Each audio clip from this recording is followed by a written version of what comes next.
There it is. We're live. And there we are. And we are live.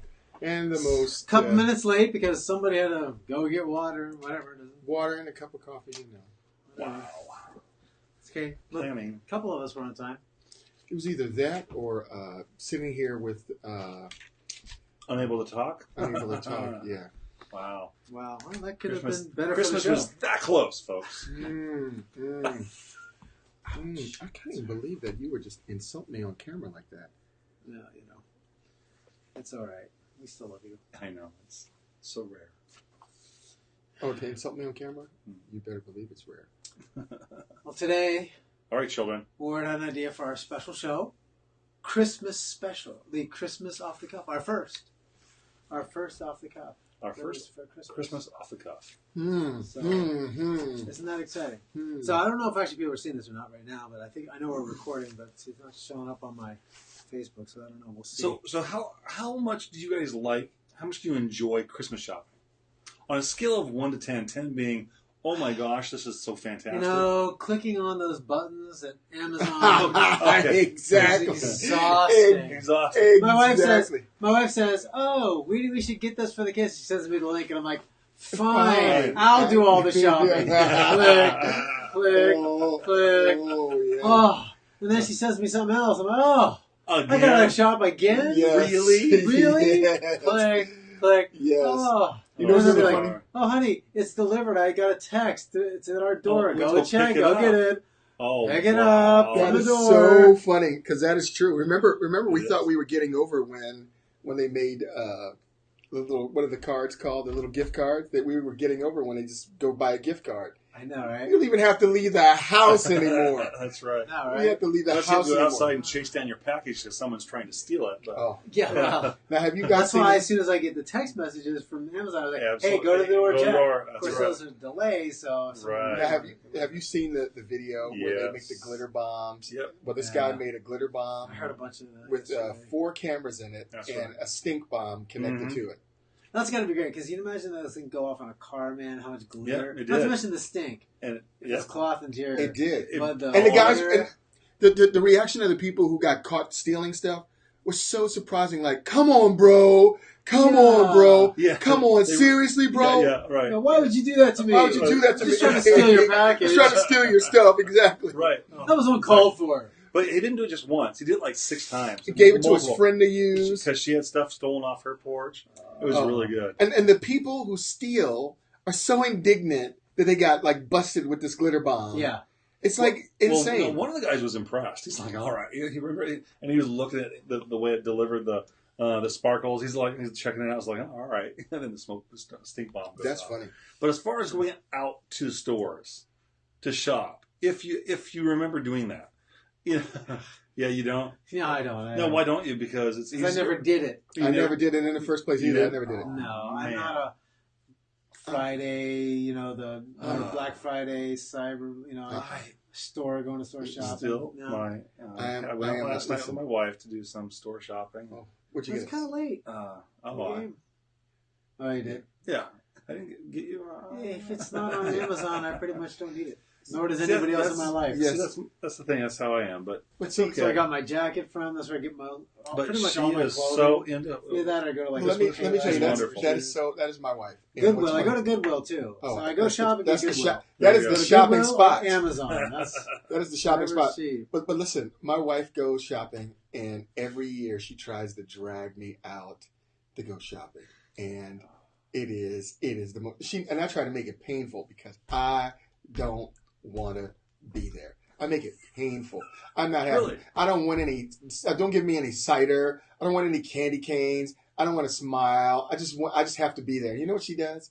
She goes, "I'm never taking you anywhere again." You know what Until I say? the next year. And no. You know what I say every time she says that? Good. I don't want to go. But she still takes you the next year. So. She didn't even try this year. She didn't even try. Well, we'll keep Well, that a we can- secret. Yeah. We won't say that. We can maybe even encourage her. Some wives somewhere What are time's in just this? About approximately some 7 wives minutes in. somewhere are just like that is exactly. She didn't even try this year. She didn't even try. Amazon it.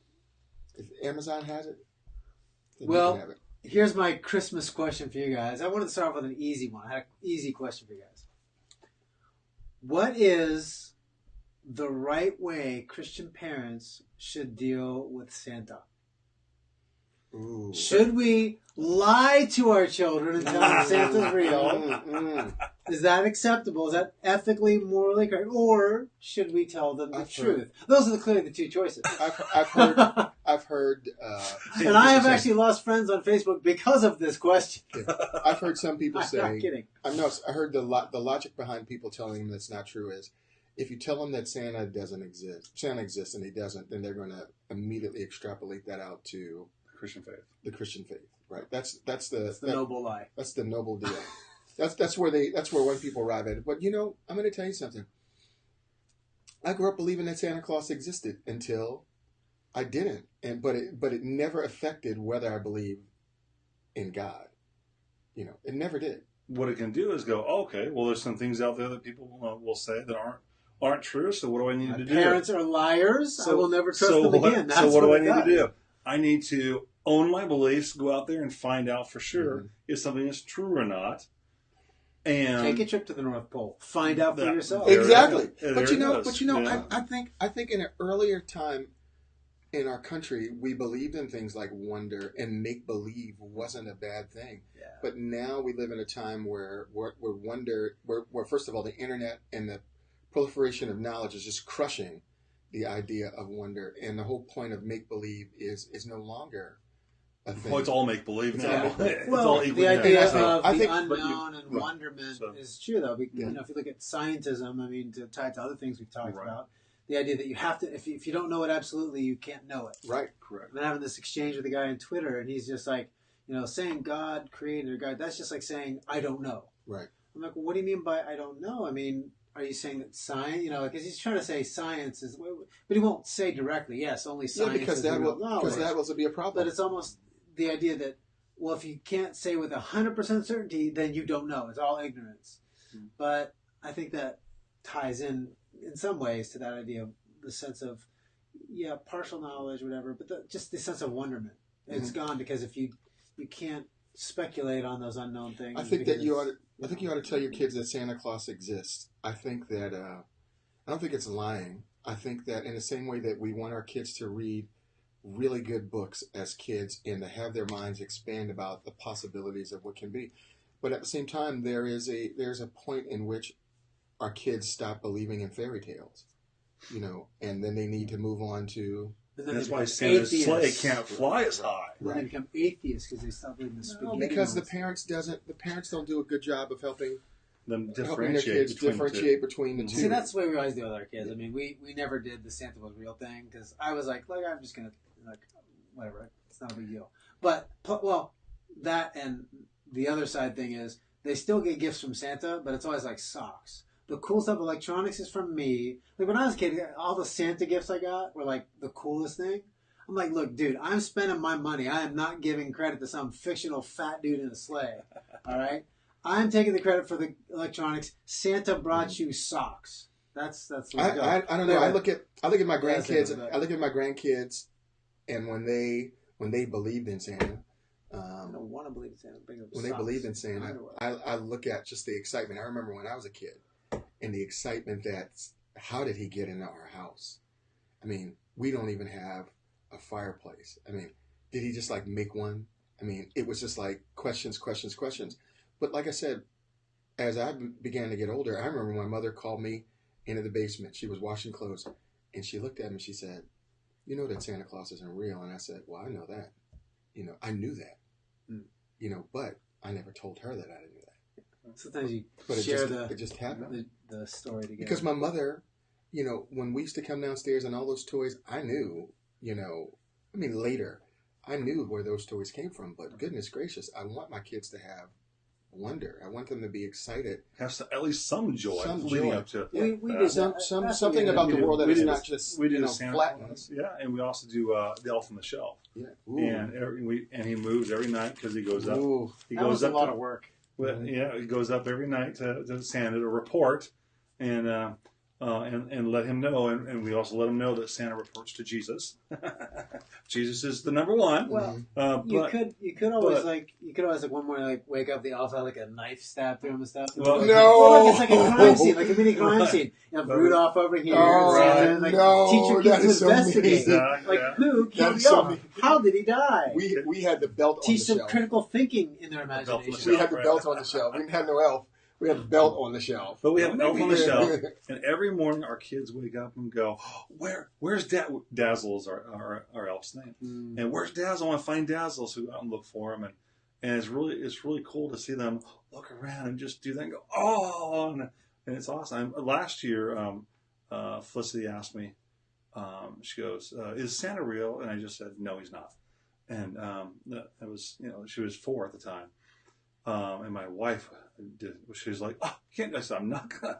I'll play along with this As long as it's playing along. we're playing along. But when they moment she asked, started asking, Daddy has But to be. that's what we did with our kids. Essentially, was like, look, Santa's not real, but there's a part of that joy or wonderment, just like pretending it. Like Right. you can still use your imagination and do all those things and try to teach them that that's appropriate in life. It is that quite role. appropriate. So we try to do it that way of like, Yeah. Santa's not real, but we do. Here's the gift from Santa, and here's all this stuff. Mhm. Why do we do it? Well, because it's fun. It's just you can still have fun when you know something's not real. Right. It doesn't mean Like you can't almost enjoy every it. movie we ever watched. Yeah, like exactly movies, Some books. even the Yeah. based on true story movies. Right. Yeah. Yeah. The liberties that they take. Right. Yeah. But So- but I think where we're really getting at though is that for children and even for adults, man, wonder is so important. And I used to get all really tweaked when everybody would talk about Christmas miracles. What the heck is a Christmas? That's a new thing. You know what I mean? But I understand where they're coming from. It's in a movie, Well, Miracle on 34th Street. Yeah. Come on. I think what happens is a good we movie. live in such a drab and dull world where everybody is trying to take the joy out of everything. Killing a song like "Baby, It's Cold Outside." Come on, seriously.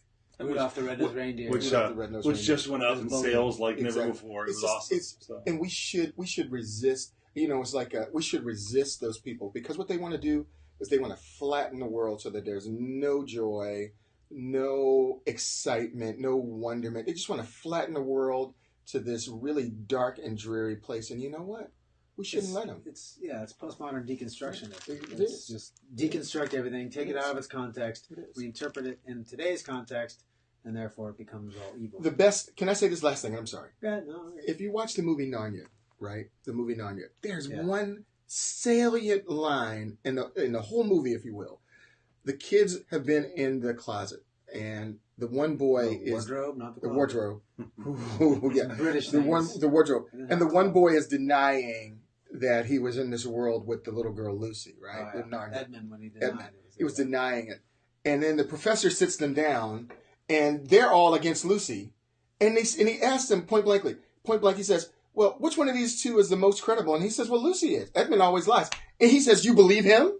You know what I mean? As if to say, why do you not believe her? Yeah, because her story is so fantastical. Exactly. They can't believe, even though she's the truth teller amongst the two. And sometimes you cannot accept the things that you think are out of the realm of your experience, Exactly. regardless of the source, because it's just so impossible. I think that same idea permeates a lot of our Christian thinkers, because for a lot of them, not all of them, but a lot of them, they have to be okay with the idea of supernaturalism, but the reality of talking about it in a real way, as if it really presses into our reality, is difficult for a lot of them.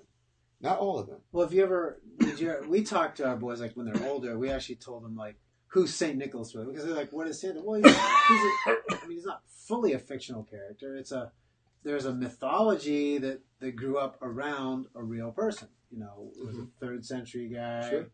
Or 4th century, because he went to the Council of Nicaea, so 3rd, 4th century guy. Greatest image I saw this week. Yeah, I mean, so St. Nicholas, was known for giving to those in need, and inherited a great deal of wealth, pretty much gave it all away to help people who are poor. And the stories are like that the sock kind of thing came about, like how there was a girl that had no dowry to get married. If he didn't have a dowry, he could be sold to slavery, I guess, or some such thing. And so he threw a bunch of, like a coin full of gold or something through the window of their house so they wouldn't know it was him, and landed in a shoe or a sock or something that he was by the fire to dry. And that's where the idea of Christmas stockings, came about. At least that's how the legend goes. Mm-hmm. Sure. You know, but he was a real guy, and he was philanthropic. He did give away his money. I mean, he went to jail for a while under the Romans.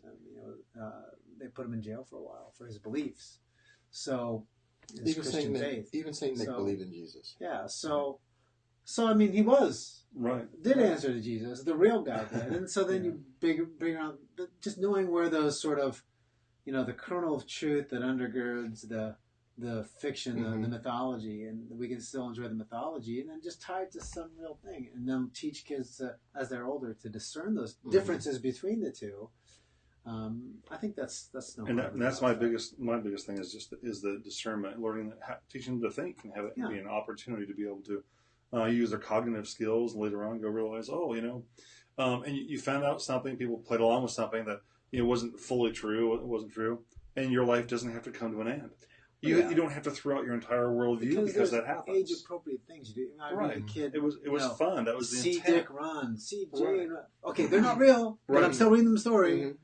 It doesn't change exactly. Life. You don't have to have it doesn't have to be a soul crushing experience to toss out an entire worldview and say, okay, now Christianity is all false because Christmas, because we talked about Santa. It's like, well, that's not even. I mean, even think about that. I mean, oh my gosh, they're not even in the same category. How many things have we believed about other people? You use the movie Narnia story. Yeah. There, which one's more believable? How many things we believe about people that ended up being false? Well, now is our entire worldview gone? Is Christian faith over, or Islam over, or it is if people never learn to think through it. That's right, that's what I'm saying is exactly right. So it's just an overreaction, and here's what one of the things my concerns is Christians, well-meaning Christians on this issue, overreact, and now you can't have Christmas joy in a fun little fantasy sort of way because they're so concerned and understanding about the truth of the Christian faith, which is a good concern. We all share that. Right. But you can go about doing that in a way that stifles the intellect, right, and joy of life, and it actually ends up not being not being beneficial. The way they go about it is not beneficial to the life and growth and development of the child. They should be able to embrace things. Oh, it wasn't true. It's okay, but it doesn't mean everything else. Now we can distinguish things, and gives them a foundation for that. Yeah, for quality thought. I think it's really good to let your kids believe until they don't, and when they ask you, that's a signal that it's time to have that next stage of conversations with your kid about the way the world really works. I think it's totally appropriate. And teach them that it's not their job to spoil the wonder for other kids. That's exactly right. We have to do that with our kids all the time. Yeah. Like, look, just because you're gonna have a lot of friends that do, it's not your job to tell them Santa's. Just play. It's just a shared story. It's okay. It's all right to enjoy that until they figure it out on their own someday, or their parents want to tell them. Trust me, because when you told that other kid's parents and they called us angry, which. Not that ever happened to me. No. Just take your brother. The Miller kids, they just ruin everything. Yeah, the Millers ruin Christmas. The Miller kids just ruin everything. We got that from some kindergarten parents back in the day. Just go off the side and snicker at the other kids who still believe in Christmas. That's all you do. We'll mock them. Just mock them. Yeah, that's right. Well, that's okay. So are we settled? You can tell your kids if you want to. Yeah. So here's the question I want to look at. I have a bunch of questions I wrote down when Ward decided we should do this, and I actually. So you asked Ward before you asked me. Oh no, his idea. He had the idea of doing this Christmas thing. It was Ward's idea to do like a Christmas theme. I can't believe my brainchild. And then I said, "Hey, You're that's welcome. probably a good Christmas. idea." It's on me. Yeah. So here's a question I have, and actually I have answers that came out of. I just came across this book, hadn't read it before, but Friedrich Schleiermacher's Christmas Eve Celebration, a Dialogue. Okay. And it's basically he wrote this dialogue between all these fictional characters on Christmas Eve discussing why do we celebrate Christmas, and they're at this Christmas Eve party and they're discussing it and what's the purpose of it. Why to get presents. Well, they discuss that. To get stuff. So it's interesting. Get stuff. So I have these about 5 little passages that I thought were interesting. To make up for all the bad things I did. Yeah. I thought there was about 4 or 5 that I thought were salient. I kind of put little questions with them that I thought were worth discussing. So if I were to ask you guys, from your perspective, what is the source of joy at Christmas, or what is the joy of Christmas? What would your answer be? If somebody said, why is there this extra sense of joy in everybody, but even amongst anybody, secular people? I know, but it's Jesus. It's always the answer to every question. That is the answer. He's the reason for the season. Yes. That's true. So, but what would you say? Like, how would you give your answer for that joy? It's a really good question. I was just I thought so. Asking talking to my wife a little bit about something similar on that, saying, what is it about the Christmas season? Yeah. And it's I don't think it's one thing, but it's about the season that it's set aside.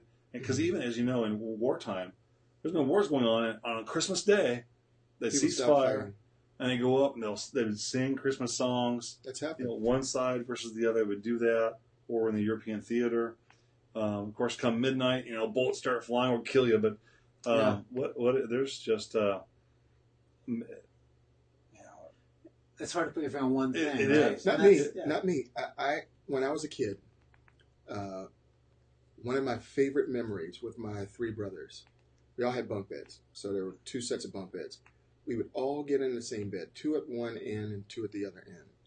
And we would all just go around and just talk about, what we really enjoy about Christmas and what we wanted to get for gifts. And for me, it was one of my great experiences because it pointed to,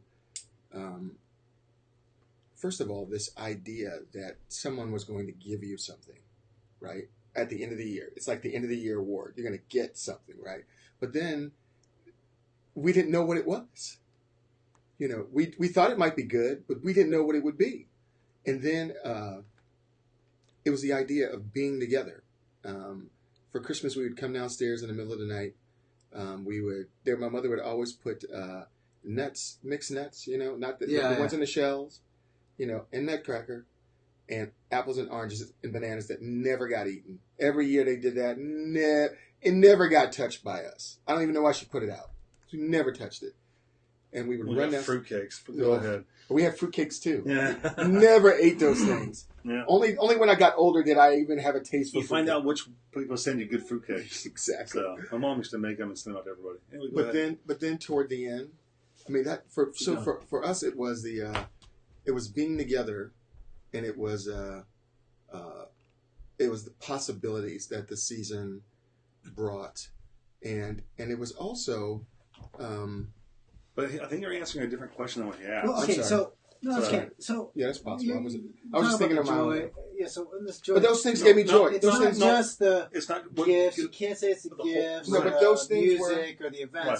Here's how this is an interesting little passage. Yeah. One of the characters in the story. Here was saying this. Okay. Trying to answer your question. That I was going to say it was about the season where people just kind of overall tend to be in some ways, unless you're going out shopping, nicer to each other. Nicer, even police don't always give tickets. It's Christmas season. There's more grace that's involved. a consequence, I think, of the joy, not a reason for the joy. No. That's what I'm talking. I know that's what I'm talking about. So people do all that because it represents. Mm-hmm. There's a representation of Christmas, of family. Ooh, so do you think that it's more because there's this expectation of how we all ought to conduct ourselves at this one particular season? People know intuitively that in itself engenders a particular spirit.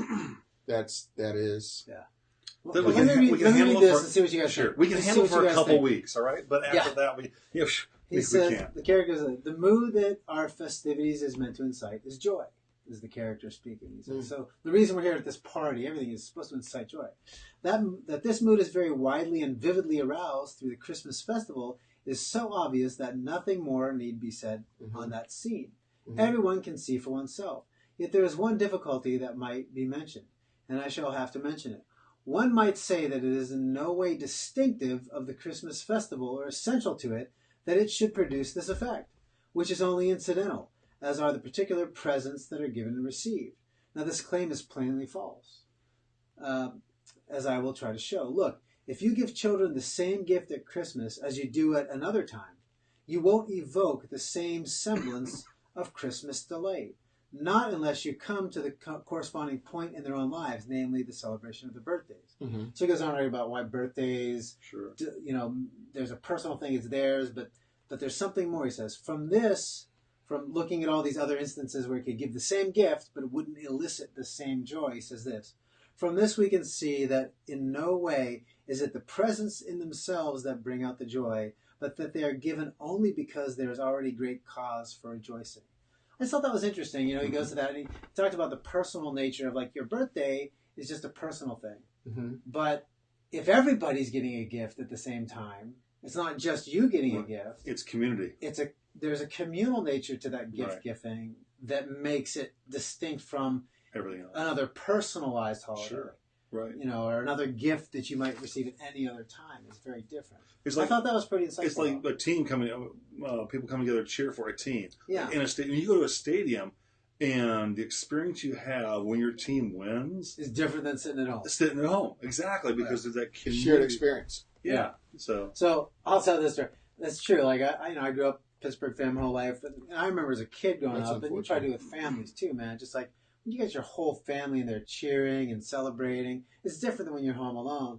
But I've never been outside. In fact, you wish someone was there to celebrate with you. Yeah. You're like, oh, outside of my immediate family, I've never watched a game with anybody up until some few years back in my adult life.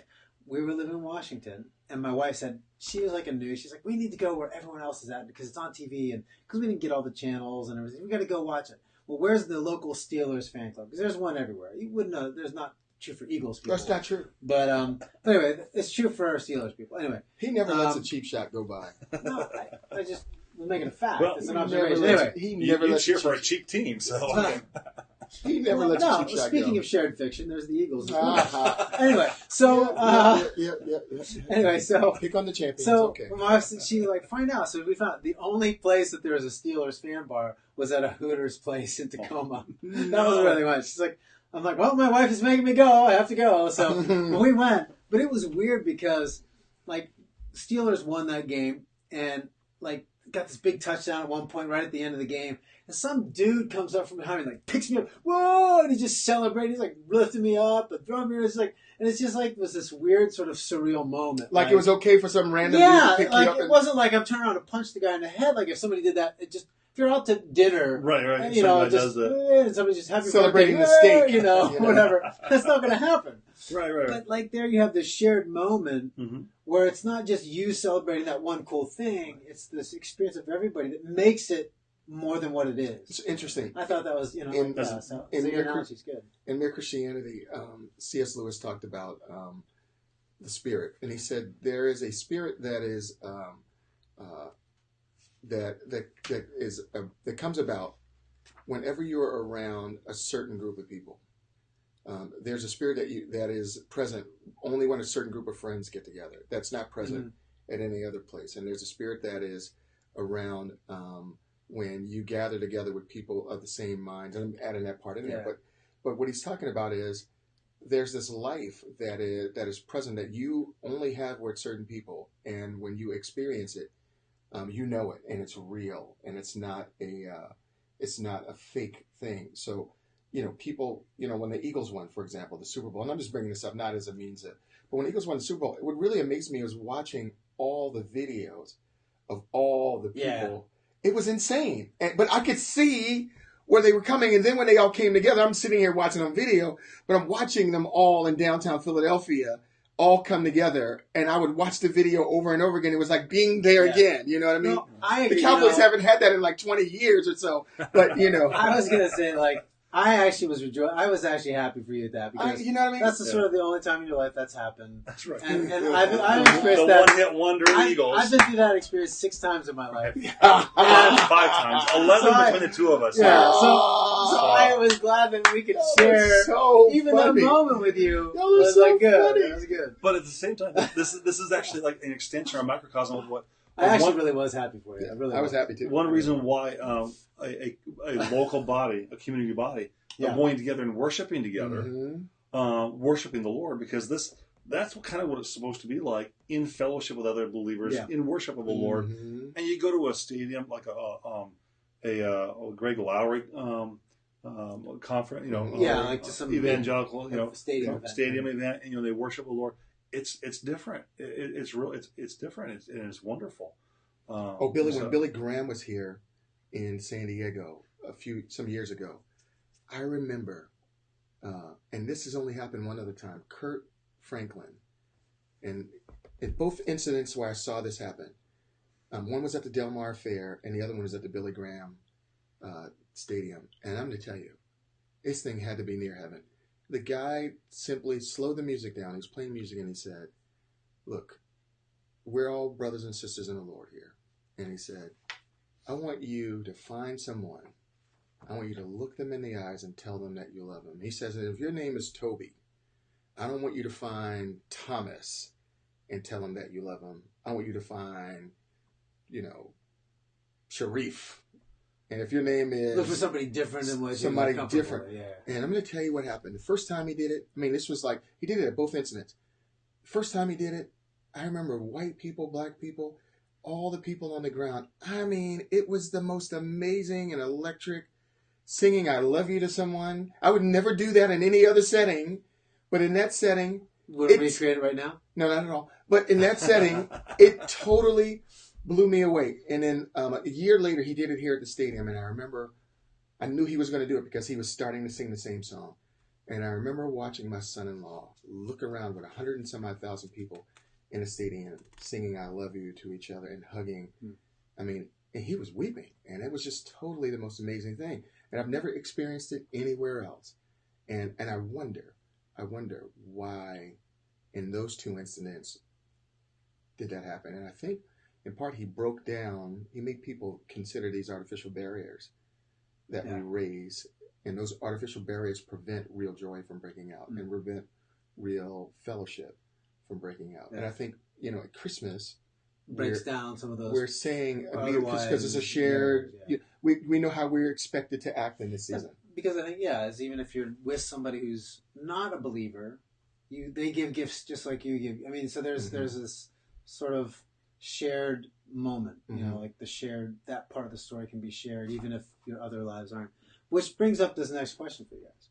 So why there's joy? But we talked about the gifts, but for what purpose do we give the gifts to begin with? And it seems kind of an obvious answer, but I thought Schleiermacher's conversation here was interesting. I'll just read this section and you guys think of how you want to respond to it, because he says this. So the guy is continuing on. He says, "Think what it'd be like if only a single family held this observance, whereas all the others in the area had given it up. The impression would no longer be the same. Not by a long shot. However, the fact that many people are planning together for it, working to outdo each other and preparing for the special hours of celebration, and then out of doors, the Christians' markets open to all and intended for the whole populace, their lights reflecting off each gift just as sparkling little stars gleam from earth in the snowy winter night, as if the reflections of heaven were cast upon it. All this gives the presents their special value. Nor can what is so all-inclusive have been arbitrarily devised or agreed upon. Rather, some common inner cause must underlie it. Otherwise, it cannot have produced so similar an effect and even generally survived as it has, as can be seen quite satisfactorily in contrast with many recent attempts that lack these conditions." So in other words, the idea to do it with other holidays. "This inner ground, however, cannot be other than the appearance of the Redeemer as the source of all joy in the Christian world, and for this reason nothing else can deserve to be so celebrated as this event." Is that an interesting little story? It's like, I'll tell you what I think, and you guys let me know, because I'm not a big give gifts and stuff. The commercialization. Yeah, we know. We haven't even talked to you about that. I'm a little grinchy when it comes to that stuff. I don't like the opening. I don't like to decorate. You see my Charlie Brown tree. And you take great joy in that tree. I take great joy in that tree because it only took you 3 I actually moves. read this passage, and it's made me rethinking my Christmas. Really. My Christmas curmudgeonry or whatever. Curmudgeonry, yeah. I don't think that's a word, but anyway. No, curmudgeonry. My Grinchery. Right. Whatever. Grinchery. Because I I've not been a fan of the commercialization of it to make it about Jesus. But like when I'm reading this dialogue with Schleiermacher, he's saying, look, the lights, the festivities, this is before America took it over. I mean, this is a long time before commercialization was there. He's saying the lights, the gift giving, all of that is the shared experience that's celebrating the Redeemer. And it's a reminder that those lights are, reflecting heaven and all this other kind of stuff. He just painted a picture there that I haven't heard painted by other Christians in that sense. You're hitting on a good point, though. I just thought it was interesting. You're hitting on a good point. The point that I think is valuable, I mean, all of what you said is valuable there, but the point I think is valuable is we have to stop letting people define for us how we ought to respond or act in a given season. Logically, when we look at the excess and the misdirection of affections, that's off-putting. But just because someone else is off doesn't mean that we can't be exactly right. And I think I've allowed myself a little bit to be... I think we all do. Persuaded by the culture, of commercialism to not do it for my own reasons, but to, I'll just do the opposite of them, sort of a reactionary thing. And I was reading that, I was just like struck by that. But it's a real... I think even not just in Christmas, I think it's a real stultification of our own joy, of our own. I mean, and this is, I would call it the problem with smart people. You two are in that category. The problem with smart people. The problem with smart people is we think too much. We just think too much. We overthink and overanalyze. That's true. Everything, and that's our own reductionism at work. We're just going to strip everything of any excess so that we can really see it as it is. And we ourselves now have missed the joy, the fantasy of it. Exactly. We've become the wonderment. We've become the flatteners of all reality. Right. We've taken on the thing from the culture that we hate the most. Is that there is this other, or we reject it, and then it's an excuse for us to go the other direction. Exactly. Versus the pendulum has swung. Which is what I've sort of done. I read that. I read that passage by Schleiermacher of all people. So now that I have you, she made me see this whole Christmas thing very differently. That's really good. Now that we have you in this mirthful mood and this joy of giving, the next time it's time to grade a paper with my name on it. Good luck with that. There's one thing about gifts. I'm glad I got that one done. I was being funny. I know. There's a difference between gifts and charity. I'm just saying. But really, I think that's what... That's stripping it down. Stripping it down. But that's what we've done, though, isn't it, though? I mean, it really is. I mean, think about it. Sometimes our God talk can be the same way. You know what I mean? Sometimes we can press God into, boy, God is just really about the letter and the perfection of the law. And there's really no real joy in knowing and loving God. And we know on one level that that's not true. But I think sometimes we just allow ourselves to get to this place where it can really become dry and boring. Yeah. And its life loses its, and our religious life, its spiritual life loses its luster. Mm-hmm. And we're not really, Okay, I want to joyful people. Go ahead. I was going to ask you a question specifically, but go ahead. I was going to ask what the original question was. That original one was like, why do we give gifts to begin with?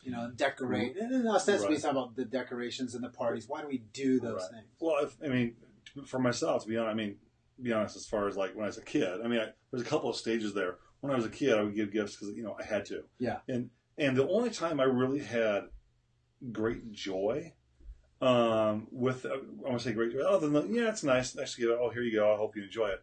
But really great joy is when I knew I got a gift that person, it would knock their socks off. And it didn't happen very often because it's hard to buy for people. Mm-hmm. But once in a while, it's like, I got something, and this person's going to love it. And so when that happened, but then when I got older, moved out, I dreaded Christmas because I was single for so long. Yeah. I just dreaded it. And I gave gifts obligation. I was like, okay, now how many people do I have? Who's going to be there? Oh my gosh, how much do I have to spend on it? This whole thing. And then when I got married, for my wife or whatever, I can do that. But now with kids, you still have a special obligation to create an atmosphere. It's different. So I don't know that I was overly concerned about the commercialization. I was too self-absorbed. You were just single, lonely, and pathetic. And yes, sad, exactly. That's it, right? Just a very flat. You can become inward focused on the serious side. You can become very self-focused when you don't have other people, and kids force you to be focused on something other than yourself. But then, I mean, we all know but that. knowing how they act, react, it's like I really want them to be blessed, and it really isn't about me. It's kind of like okay, this is kind of an odd illustration, but if you offend me, fine, but if you offend my kid, it's a whole new level of anger. On the converse side, me getting a gift, that's fine. My kids getting a gift, that's a whole new level of joy. Does that make sense? It's a lot more fun to actually give those and to receive them.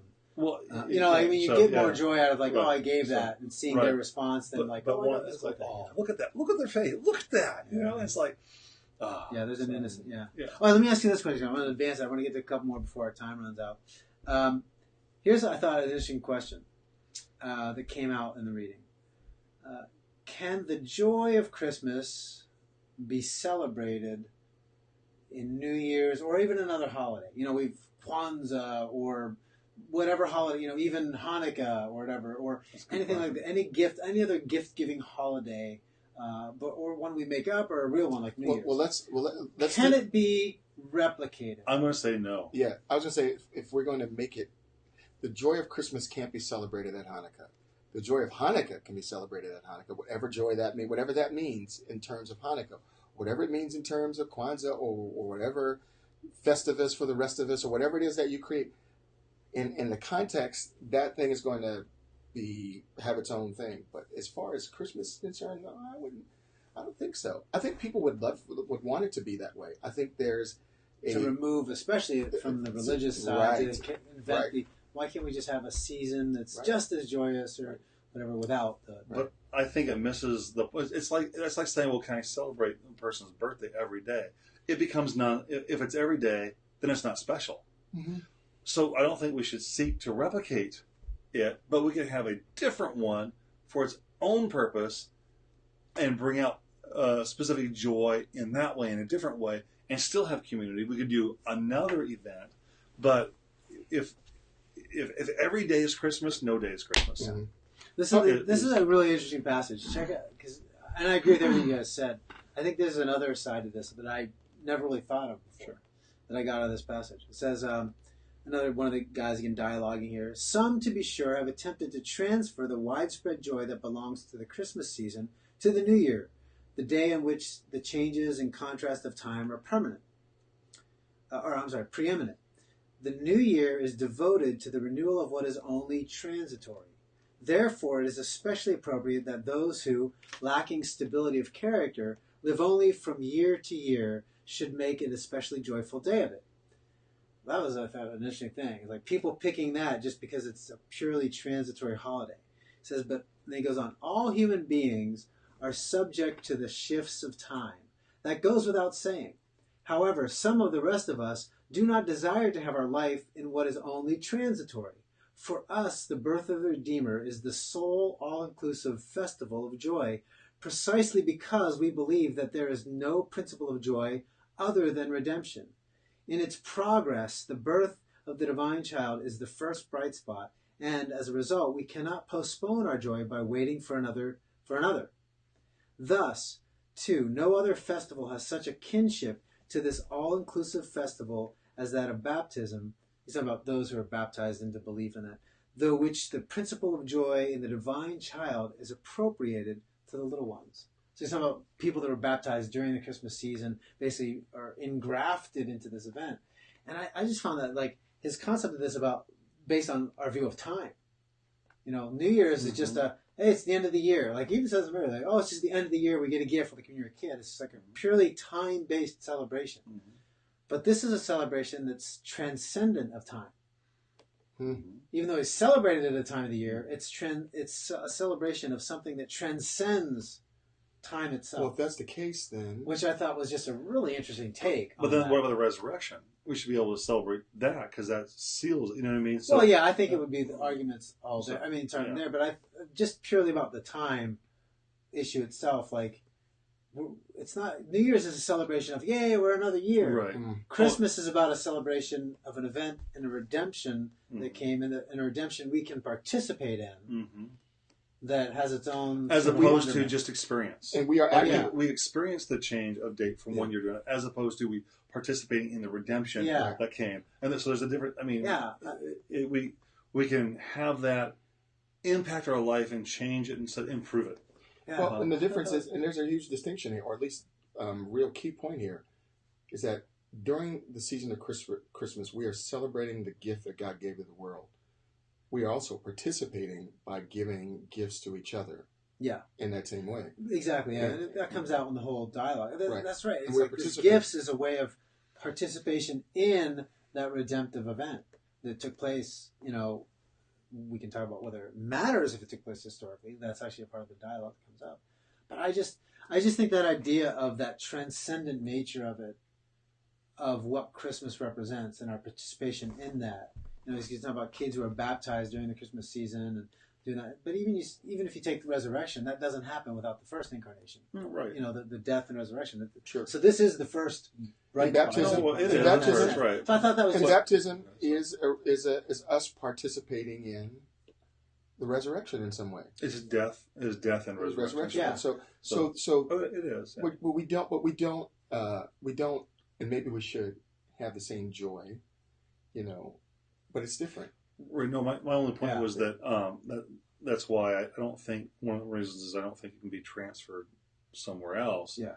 Because it's about that alone, and the resurrection is actually what makes it special. Because if he didn't resurrect, we would, Yeah. you know. So they're definitely right. intertwined. You So, can't have one without the other. but being able to replicate it or whatever, that's one of the things Yeah. you can't. Or can you have one without the other? Which is the nice question. Does the birth of Jesus in real history matter? Yes. In other words, does it have to be an historical, real Yes. event to matter for the joy of the season? Yes. And I think we'd all say yes. But But Schleiermacher's asking a really good question Well, because he doesn't believe in the historical resurrection. Well, does he? this character makes a good argument here, actually, for it being historical. Now, so there's argument among scholars is which view reflected Schleiermacher most, Right. and there's not agreement about which view of the people arguing this made it. So before I read that, though, what are you going to say about that? You were going to say something there, Professor. What was the point there? It was awesome. Does the real history birth of Jesus in history matter? Well, there are, of course, many non-Christians that celebrate or get into and have something about Christmas, the spirit or whatever. And so it depends on what you mean by a real event in history. So if it actually happened or not, and do they need to acknowledge it and accept it in order to be part of the Christmas Isn't that spirit? fair? That's a little bit different. But, of course, I don't think the whole Christmas thing would have come about without it. So it's a necessary... I think it's a necessary element. Yeah, I think he would say that, like, I mean, the characters, he would say, there's the characters, like, I think that's where you can get this sort of, whether people are Christian or not, enjoying the joy of the season, because there's something inherent to the season by what it's tied to, that through the artifacts of the season, through the gift giving and the parties, they can still participate in the joy of it, even if they don't recognize the full reality that undergirds it. Well, but it has an advantage. I'm sorry. So I think that would be the touch point. The integration point would be those artifacts. It's fascinating because it has an evangelistic appeal to it. Necessarily, think about the major holidays in our country. They all point to a Christian heritage, right? They all point to a Christian heritage. Imagine what our country would be like without all of these, holidays. I mean, I think that points to why people want to lessen or dampen those religiously based holidays and raise up ones that are not really religiously based, because those other ones really point to a Christian, heritage. Imagine what our country would be like if there was no Christmas at the end of the year. Remove Christmas, what would it be like? Or put it back in and remove Mother's Day or Father's Day, and what it would be like. Which one has a greater impact? And it seems like Christmas is the most significant in that sense. Yeah, because Mother's Day and Father's Day would still be celebrated. So maybe you not can as do it at Mother's home or whatever. Maybe not as Mother's Day or Father's Day, but on their birthday, it would still be celebrated. Well, this is an additional day besides that. It so Could we do that? Would husbands be wise enough to take a day out of the year, other than the birthday, and that's it? So, but the point being, I don't think that. I think that the birth of Jesus, if it didn't happen, then the whole point of celebrating God's gift to the world, what would we be giving gifts for? The whole tenor of the celebration would. It's predicated on would change. It would change. Here's the part of the dialogue, and it kind of leaves it open ended for Schleiermacher in this character's dialogue. He said basically, like, even where nothing, comparing all the points where we agree and disagree is what he's summarizing. So we have points where we say right or disagree, whatever. He says, however unsatisfactory the historical traces of his life may be when one examines it critically. So the life of Jesus. So when you look at it, no matter how unsatisfied, you're going to be disappointed because you're going to find out that it's not really tethered to much historical evidence. Mm-hmm. Is what Schleiermacher is like. This guy's actually saying. He says, however, in a lower sense, nevertheless, the festival does not depend on this inquiry. It rests on the necessity of a Redeemer, and hence on the experience of a heightened existence, which can be derived from no other beginning than him. So he's sort of arguing, it seems to be like, well, even if you can't tie it to full history, the Redeemer is real, and our participation in the life that he gives is real, and it's tied to the person, so it doesn't matter. But weren't there different kinds of Redeemers throughout world history, and Christmas type thing never came about? Yeah. So it's really hard. That's too watered down. Right. Yeah, I think it's too watered down. I think it's a weak sort of argument in the character's point, and that to somehow argue, yes, it matters that it's history, but not really if it's fully history, because it's tied to the person of Jesus. But if the person of Jesus wasn't really a person, right? Then what person are we tying to? So there's a little confused, I think, in that. What are the purpose for the different aspects of the festival? The Christmas tree means something. The bulbs mean something. The lights mean something. The colors mean something. The gift means something. But those gifts in and of themselves are not the meaning. They represent something else. So if the thing that they represent doesn't exist or never existed, how can we derive meaning from the individual features or parts of it? It don't make sense. Ties it to Jesus and his redemption. Jesus. But if there's no real Jesus, then there's no real redemption. redemption. So it sort of falls apart at that point. Totally does. It's the noble lie. Yeah, the noble lie. Well, yeah, it sort of is for the Christians. And I went to seminary with a guy who's walked away from his faith, and he says, "Oh, it doesn't matter if Jesus is real or not." The noble, and that's, he's like, I'm still Christian. I just don't think it matters if Jesus is real or historically or not. The noble lie that Dallas Cowboys are going to win the NFC East. It's a noble lie. It's not going to happen. they can't even win. But they that's can't tied to a future points. Fiction, not future, a past. Not a past. Well, there is one that involves scoring points in games. Oh, listen to this. So I thought the interesting point about that is and we won't have time to get to this fully, but we may in the new year, because I'll touch on two stories and I won't really go into details about them. I'll leave them linked on the post, but we'll probably get back to these later with our new plan for the year that we'll get into. But I thought the thing that came out to me when I read that is, in asking that question, does the birth of Jesus in real history matter? I think it matters for one other important reason beyond just the reason for celebration and the reality of redemption. The incarnation of Christ is a reflection of the glory of humanity. That God says, God took it upon himself. He valued humanity so much that he took on flesh so that he could redeem us and restore us to relationship. And there's an inherent value in who we are as human beings that is affirmed. It was there in creation, but it's affirmed in the incarnation of Christ. That essential nature. And I think as Christians, if we accept the more liberal interpretation like Schleiermacher offered, that, well, it doesn't matter if it's a historical event, we're not just any longer just talking about abstract ideas of redemption and salvation. There's a very real nature of what does that say about humanity itself if God didn't condescend to become humans and take on flesh. What does that say about our nature? That we weren't. So there's a whole idea of human nature and dignity and value and worth that's established in the incarnation that is done away with. The foundation, I think, is eliminated if that doesn't exist. Right. And the two stories we'll probably get to the beginning of the year sometime. It's very interesting you brought the word value, because value Yeah. is things don't have value. People ascribe value to things, right? Yeah. Things don't have value in and of themselves. Someone has to value that other thing. Imagine, what are we saying whenever we think of the incarnation? Is that God so loved the world. In other words, God loved the world in such a way that he gave something. God is saying inherently that the people in the world, not just merely the inanimate things, but the people in the world have value, so much so that he was willing to do something that he hadn't done before. Yeah.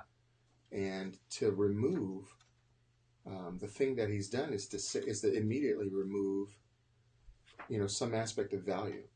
So here's where it ties in for me. And this is a story by a guy, he's a philosopher, professor of philosophy at Clemson. His name is Todd May. And he has a story in the New York Times that he just put out, an op-ed that said, the question is, would human extinction be a tragedy? And he says that, well, yes, humans have inherent value, which is sort of vague on what that means. But he clarifies, I'm not asking whether the experience of humans coming to an end would be a bad thing. Mm-hmm. I'm also not asking whether human beings as a species deserve to die out. This is an important question, but would involve different considerations. These questions and others like them need to be addressed if we are to come to a full moral assessment of the prospect of our demise. It's about in the context of global warming. Yet what I am asking here is simply whether it would be a tragedy if the planet no longer contained human beings. And the answer I am going to give might seem puzzling at first. I want to suggest, at least tentatively, both that it would be a tragedy and that it might also just be a good thing. He goes on and addresses, and I won't quote it right now, but just the idea of, well, what about people killing themselves? What about that question? And he kind of just says, well, that would have some sorrow involved with it, and that might be bad because they bring sorrow. So it's maybe just better to limit the birth of future human beings than kill off the existing ones. Wow. But it's still not a reason not to consider it. I mean, essentially he says it's a live option. There might be a reason not to do that. I say that because I was thinking about that story in light of when I read Schleiermacher, and I thought about that story and about the purpose of Christmas and the incarnation of Christ and what that meant. And I connect those things. If you abandon the incarnation of what that affirms of God's creation, then you read a story like this and say, well, the earth would be better off without. Oh, it could be nature itself, as if humans are somehow an infringing enemy of nature, as opposed to something that's a part of nature created by God. Yes, distinct, but still a part of nature that God made us to be involved with. And I think there's a world of questions that come out to that. So as we talk about Christmas and to our kids and stuff, I think affirming that incarnation, not just look, a baby Jesus was born, but what that really says about God's value for us, that's a huge thing that I think we don't talk enough about, yet deals with very directly some of these troubling questions. Grasping it evokes wonder. Yeah. Full circle. Mm-hmm. It does, though. Grasping it really makes us sit back in our seats and just go, if we really are thinking about it, and go, wow, and that ought to inform how we see other people and how we treat other people. There's a wonder to the existence of humanity, right?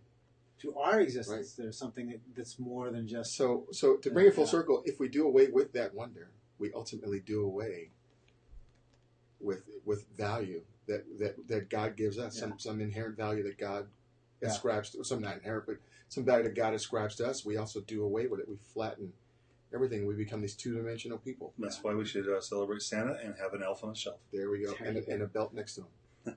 All right, well, we'll close with that, but I will say this. Next year, this is our last broadcast for the 2018 year. Yes. But next year, we had a good idea. Ward actually had another good idea. We talked about doing sort of thematically going through some stuff, like a book or some other things. We kicked around some ideas about the Bible that we could go through, books of the Bible or passages. But we were talking yesterday a book that was out called Modern Ethics in 77 essays. I think it's 77 essays. essays, 77 Lectures, questions, essays, 77 questions, something like that. Yeah, I draw a blank on the title. I forget. So what we're going to do going into the next year is take a chapter a week, and we might skip around. We might, if we find some chapters exceedingly boring or something, or we might mush a couple together, or we might take a break and do another short series. But different than what we do with this is we're going to actually go through, and that gives, I think, everybody who would listen a chance. If they want to get the book, they could read the chapters ahead of time.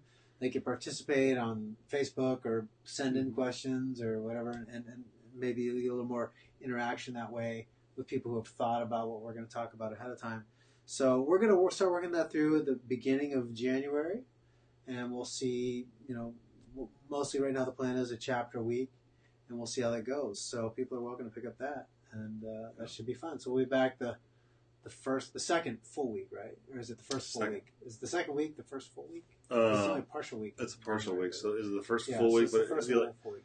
it'll be like the 9th, January 9th. January 9th. So we should be back January 9th. So, all right, well, that's it. Merry Christmas from us and off the cuff. And anything you guys want to say closing out? Now's your chance. The Eagles lost twice to the Cowboys this year. Bye. Oh, man. Wait a second. Wait a second. In my favorite Tombstone ending. Well, bye. Yeah.